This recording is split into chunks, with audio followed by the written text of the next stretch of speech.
everybody, welcome back to Witchfix. Today we're looking at Circe by Madeline Miller, and I bought this book in an actual bookshop because I knew it was going to be good. And I bought it a while ago, like when it first came out, and I didn't get around to reading it for a long time because I'd read her previous novel, The Song of Achilles, for my degree course, and it had been absolutely amazing, phenomenal, but also heart-wrenching and kind of depressing in places. So I wanted to wait until I was in a good frame of mind, and apparently that frame of mind was this week because I powered through and had a great old time. Now, I might have mentioned before in an episode or another, but I did classics A-level, and a lot of that was focused on the Iliad. So when I read Song of Achilles, I kind of knew the basic players and the story and what was going to happen. However, in GCSE classics, which I did not take, everyone at my school who did take it did the Odyssey, which is the epic poem in which Circe is featured. So I missed out on that, and I did not have as much of an idea of the plot of this going into it, although it does match up with several other legends along the way. Having experienced like both knowing the plot and not knowing the plot before reading a Madeline Miller novel, I have to say that the experience isn't really that different, because you do get like quite a lot of foreshadowing and stuff throughout the book, but I think I enjoyed it much more not knowing what was going to happen and sort of having that played out. And it certainly helps that quite a lot of the myths that are sort of dealt with and brought into this story have many different forms. There's, for example, like different myths around who Circe's parents are, and different myths surrounding the creation of the Minotaur. And aren't really sure until you get to that point in the novel which myth and which interpretation we're going to go with. So even if you do know one version of the myth, you might not be able to predict the plot of the book. So Circe, then, the actual novel, obviously I think in popular culture a lot of people are aware of the story of the Odyssey, at least the bit that has Circe in it, where she turns Odysseus's men into pigs. And that is sort of an element of the story, a key point, a turning point in the novel, but not, I would say, probably the most important thing that happens. I'm going to trigger warn because obviously this is dealing with a lot of Greek myths. There's a lot of sexual assault in a lot of Greek myths. So there is that. So if you're going to read the book, be aware that there is quite a graphic scene in there of that. And the whole novel does have kind of a feminist take throughout, a lot of sort of things that marry into a lot of feminist issues, so I very much enjoyed that.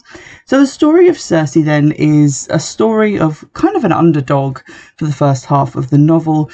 We see from her birth that she is not particularly well received by her parents, one of whom is Helios, the sun god, and she doesn't really live up. She's not really valued by him, and she has 3 subsequent siblings and doesn't get on with any of them, and so her early life is full of quite a lot of being downtrodden and being picked on until she discovers this power, because she's a nymph. She isn't like one of the main gods with like great godly powers. But she does discover that she has her own unique power, as do her 3 siblings, and that is the power of witchcraft. They are the first witches to have existed, and the sort of definition of witchcraft in this is people who can take plants and with their own will make things happen. So she has that power, which is a new and terrifying thing to both the Titan gods, who she's kind of born into, and the Olympian gods, who are posed against them.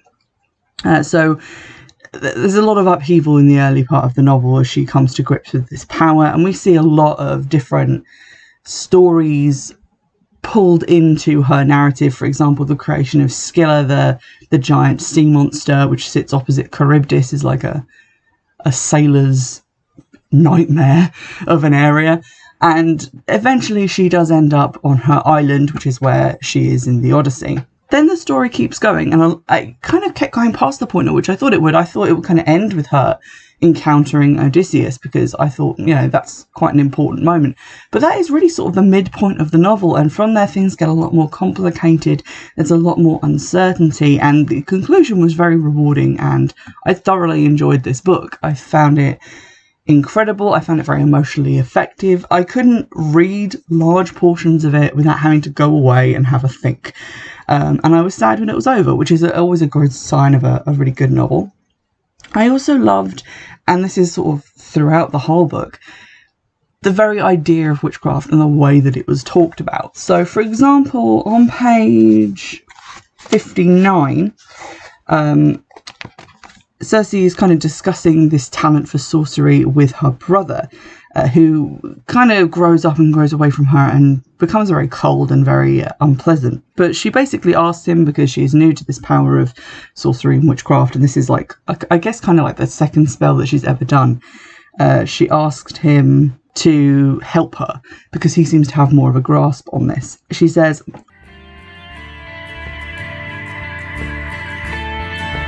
"What is it you spoke when you healed my skin? A word of power. Will you teach it to me? Sorcery cannot be taught. You find it yourself, or you do not."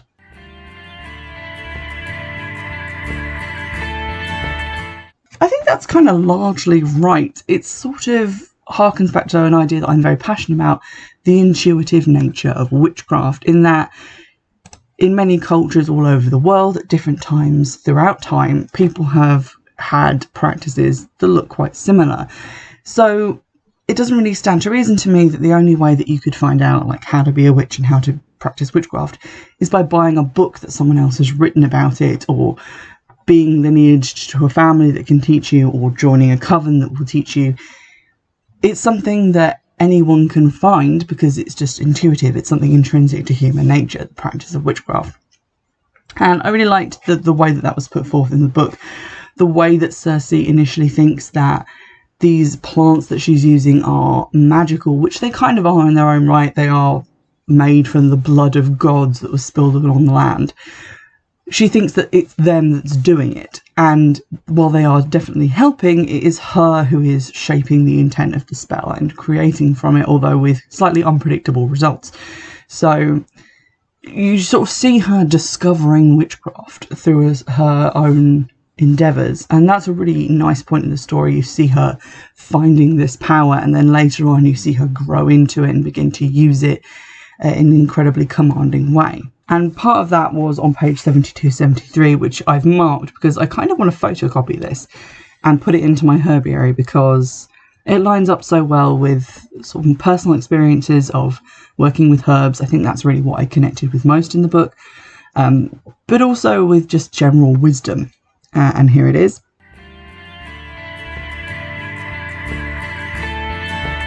"I had a little pride, as I have said, and that was good. More would have been fatal. Let me say what sorcery is not. It is not divine power, which comes with a thought in a blink. It must be made and worked, planned and searched out, dug up, dried, chopped and ground, cooked, spoken over and sung. Even after all that it can fail, as gods do not. If my herbs are not fresh enough, if my attention falters, if my will is weak, the draughts go stale and rancid in my hands. By rights, I should never have come to witchcraft. Gods hate all toil, it is their nature. The closest we come is weaving or smithing, but these things are skills, and there is no drudgery to them. Since all the parts that might be unpleasant are taken away with power, the wool is dyed not with stinking vats and stirring spoons, but with a snap. There is no tedious mining, the oars leap willingly from the mountain, no fingers are ever chafed, no muscles strained. Witchcraft is nothing but such drudgery.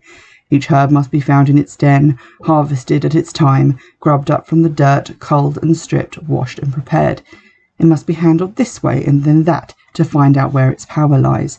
Day upon patient day you must throw out your errors and begin again. So why did I not mind? Why did none of us mind? I cannot speak for my brothers and sister, but my answer is easy. For 100 generations I had walked the world, drowsy and dull, idle and at my ease. I had left no prince, I did no deeds. Even those who had loved me a little did not care to stay. Then I learned that I could bend the world to my will, as a bow is bent for an arrow. I could have done that toil 1,000 times to keep such power in my hands. I thought, this is how Zeus felt when he first lifted the thunderbolt. At first, of course, all I brewed were mistakes, draughts that did nothing, paste that crumbled and lay dead on the table. I thought that if some brew was good, more was better, that 10 herbs mixed was superior to 5, that I could let my mind wander and the spell would not wander with it, that I could begin making one draught and halfway through decide to make another. I did not know even the simplest herb lore that any mortal would learn at her mother's knee, that wort plants boiled make a sort of soap, that yew burnt in the hearth sent up a choking smog, that poppies had sleep in their veins, and hellebore death, and yarrow would close over wounds. All these things had to be worked and learned through errors and trials, burnt fingers, and fetid clouds that sent me running outside to cough in the garden. At least I thought in those early days, once I cast a spell, I would not have to learn it again. But even that was not true. However often I had used a herb before, each cutting had its own character. One rose would give up its secrets if it were ground, another must be pressed, a third steeped. Each spell was a mountain to be climbed anew. All I could carry with me from last time was the knowledge that it could be done.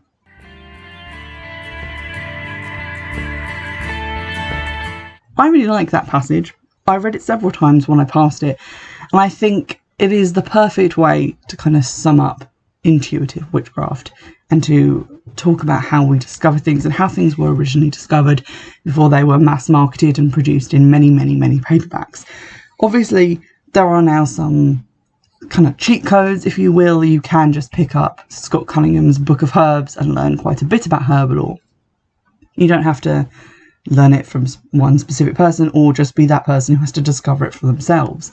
But you still have to find what works for you, and you still have to feel out those few kind of rules and things that determine what will work for you. And I'm not talking about like universal rules, but just general rules that you feel are correct. And I'll give an example because I understand what I'm saying is quite weird and kind of difficult for me to put into words. But the example is that when I first got into like cooking, and I would like put herbs and spices and things and just try to work out what went together based on like cooking shows and stuff that I'd seen, I had this kind of feeling that certain things didn't go together, and I kind of described it as mixing pantheons of spices. So for example, if you're going to put like sage or rosemary on lamb, you probably don't want to add cinnamon, because in my head those things just don't go together. Maybe that would be lovely, I don't know. But you've got these kind of like herbs which are very kind of green and leafy, and then you've got cinnamon, which is very woody and spicy. They come from completely different places. Like, obviously, in places where cinnamon grows, you could probably also grow rosemary and sage. But from my point of view, as someone who lives in England, sage and rosemary come from the garden, and cinnamon comes from a jar from somewhere really far away that sent it to Tesco. So I just can't get those things to work together. And when I started making my like own incenses and my own spells, if I was making like a money spell and I was putting in like cinnamon and ginger, I wouldn't then add a green leafy thing, because it doesn't feel like that goes in there. And I can't really describe it. I didn't read that in any book. It's just something that I feel and that has always kind of steered me one way rather than another. And I kind of like that as it was reflected in this book, the understanding of what it must be like to discover witchcraft as one of the first witches who's ever come across this power is wonderfully captured in this novel. And I think if you are a witch or like practicing witchcraft, that's one of the things that you're going to really enjoy about it. Another thing that I really enjoyed about the presentation of witchcraft is that Circe describes it as something you are never really done with. You keep working at it. At various points throughout the novel, she comes across problems that she doesn't know how to solve, that there are different things that her magic she thinks cannot do, that she cannot do. And then she has to think and overcome it and kind of create things that have never existed before. Potions and spells that can do what had previously been impossible to her. That even though she is just like a nymph and at a kind of a lower level than the Olympian gods, she can stop them from coming to her island.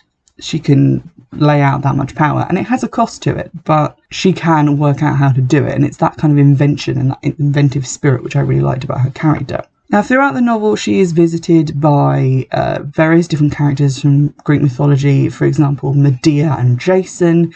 She is taken to the birth of the Minotaur, the mother of which is her sister. So you meet like King Minos. You meet various like nymphs and things in sort of the earlier portion. And some of these stories I was familiar with, at least sort of basically, from like children's books and stuff about myths from like decades ago. But it was still kind of interesting because they turn up and you're like, aha, I know what's going to happen. But then you kind of don't know, which is an interesting spin. For example, she is called to tend her sister in childbirth, and you kind of know that, you know, her sister's married to Minos.